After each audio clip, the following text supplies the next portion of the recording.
Welcome to my YouTube channel JNC23 में आपका स्वागत करता हूं। आज हम लेकर आए हैं कोऑर्डिनेट ज्योमेट्री। आज हम पढ़ेंगे कोऑर्डिनेट ज्योमेट्री से रिलेटेड कुछ इंपॉर्टेंट क्वेश्चन जो कि बोर्ड एग्जाम 2024 में आने वाले हैं या फिर आ सकते हैं। ठीक है, तो आइए हम उस एग्जाम कोऑर्डिनेट ज्योमेट्री का सबसे पहला क्वेश्चन लेकर आए हैं या सबसे पहला टॉपिक लेकर आए हैं कोलिनियर। आखिर कोलिनियर की कंडीशन में क्या होते हैं, कोलिनियर कब होते हैं, ये मीन्स संग्रह कब होता है। ठीक है, संग्रह किस कंडीशन में होता है, या फिर कोलिनियर कि जो वर्टेक्स दिए रहते हैं ABC के टर्म में, उसकी कंडीशन कोलिनियर कब होती है। ठीक है, कोलिनियर से रिलेटेड हर साल आप देखेंगे तो बोर्ड एग्जाम में एक क्वेश्चन आया हुआ रहता है। तो आइए हम चलते हैं कोलिनियर के क्वेश्चन कुछ सॉल्व करते हैं। जैसे मान लीजिए दिया हुआ है कोऑर्डिनेट ज्योमेट्री का फर्स्ट कंडीशन कोलिनियर, यानी दिया the point x1 y1 x2 y2 and x3 y3 are collinear, then क्या होता है इसे कंडीशन दिया रहता है। तो इसको हम सबसे पहले इस तरह कोरिलेट कर लेते हैं। जैसे मान लीजिए सर्किल है, ठीक है, ये x1 है, ये x2 है और ये क्या है x3 है। ठीक है, तो x1 के बाद x2 x3 हम कैसे करते हैं, इसी के बाद y1 y2 y3। जैसे मान लीजिए देखिए, अगर हम x1 बाहर कर रहे हैं तो यहाँ पे y2 अंदर हो जाएगा, y2 माइनस y3।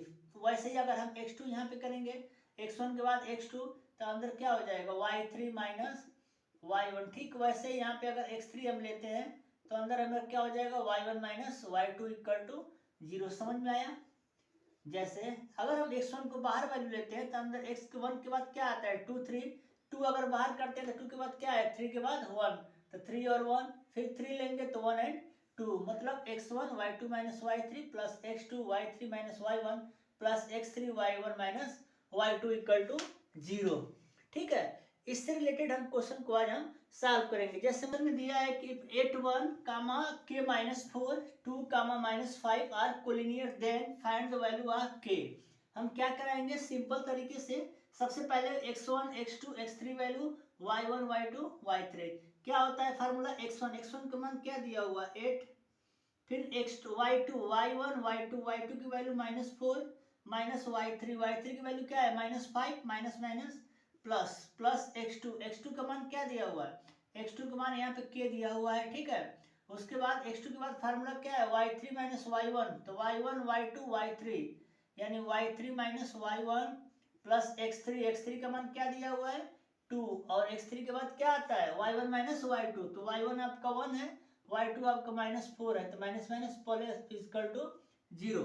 अब यहाँ पे क्या हो जाएगा 5 से 4 जाएगा 1, 1 का मल्टीप्लाई 8 में 1 8 जाए 8 प्लस के, और यहाँ माइनस 1 माइनस 4 क्या हो जाएगा माइनस 6 प्लस 2 और 4 प्लस 1 5 इक्वल टू 0। यहाँ हो जाएगा आपका 8 माइनस 6 के प्लस 10 इक्वल टू 0। तो 10 और 8 क्या हो जाएगा, और हम डायरेक्ट क्वेश्चन क्या करेंगे 8 और 10 क्या हो जाएगा 18 माइनस 6 के इक्वल टू 0, तो हो जाएगा आपका 6 के इक्वल टू 18, तो के इक्वल टू क्या हो जाएगा 6 3 जा 18। तो इस तरीके से हमको के की वैल्यू क्या मिलेगी 3 मिलेगी दोस्तों। ठीक है, क्वेश्चन हम ध्यान से देखेंगे। जैसे मान लीजिए कि इस क्वेश्चन में 2019 में आया हुआ है कि इफ 8 कामा 1 के minus 4 2 minus 3 are collinear, then find the value of k. जैसा कि मैंने फार्मूला बताया था कि अगर तीनों वैल्यू आपके अगर कोलिनियर कंडीशन में दिए होते हैं तो इसी फार्मूला में ले आकर वैल्यू को क्या करते हैं पुट कर देते हैं।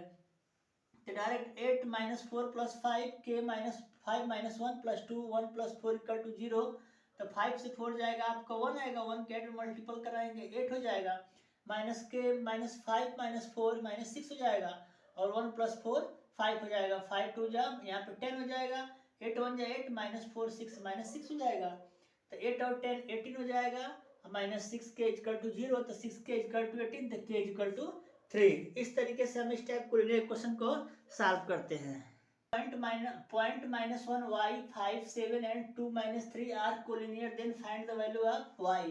तो हमने फार्मूला आपको बताया था, डायरेक्ट हम लेते हैं x1 y2 minus y3 plus x2 y3 minus y1 plus x3 y1 minus y2 equal to 0।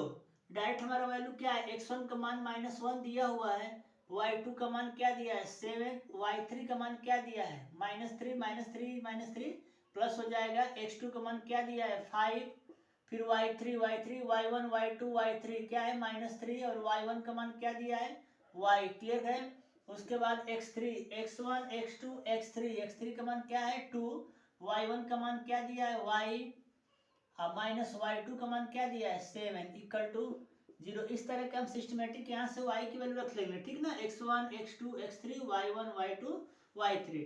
अब क्या कराएंगे 7 प्लस 3 10 हो जाएगा, 10 का मल्टीपल -10 प्लस प्लस क्या होगा माइनस हो जाएगा, 5 3 जा 50 माइनस 5 1 जा 5y प्लस 2y माइनस 2 7 जा 14 इक्वल टू 0। क्या हो जाएगा -10 -15 माइनस 25 और 5 2 में से 5 जाएगा तो क्या आएगा -3y इक्वल टू 0। क्या हो जाएगा -25 -14 तो -39 इक्वल टू 3y। क्लियर है। अब यहाँ क्या कराएंगे y इक्वल टू हो जाएगा आपका -39/3, तो y इक्वल टू क्या हो जाएगा 3 1 जा 3 3 3 जा 9, यानी y की वैल्यू हमारी क्या आ जाएगी -13। क्लियर है। हम डायरेक्ट क्वेश्चन को दोबारा रिपीट करते हैं। क्वेश्चन में दिया है -1y 5, 7 2, -3 are collinear, then find the value of a। तो हम क्या कराएंगे x1 y2 y3 plus x2 y3 y1 plus x3 y1 y2 बराबर 0। तो यानी x1 का मान -1 है, y2 y3 7 -3 तो माइनस माइनस प्लस 7 प्लस 3 हो जाएगा, प्लस x2 का मान 5 है, y3 y1 -3 y यहाँ पे हो जाएगा। x3 का मान इसमें क्या दिया है 2 दिया है, y1 y2 y1 का मान क्या है y है और y2 का मान क्या है 7 है, ठीक है। अब वैल्यू मल्टीप्लाई कराएंगे, 7 प्लस 3 10 होता है, 10 1 जा 10 -5 3 जा 15 -5y प्लस 2y 2 7 जा 14। यहाँ 10 और 15 -25, 2 में से 5 जाएगा -3y -14 इक्वल टू 0। अब क्या कराएंगे डायरेक्ट 25 में 14 प्लस करेंगे 39 आएगा इक्वल टू 3y, तो यहाँ y इक्वल टू -39/3, यानी 3 3 जा 13, यानी y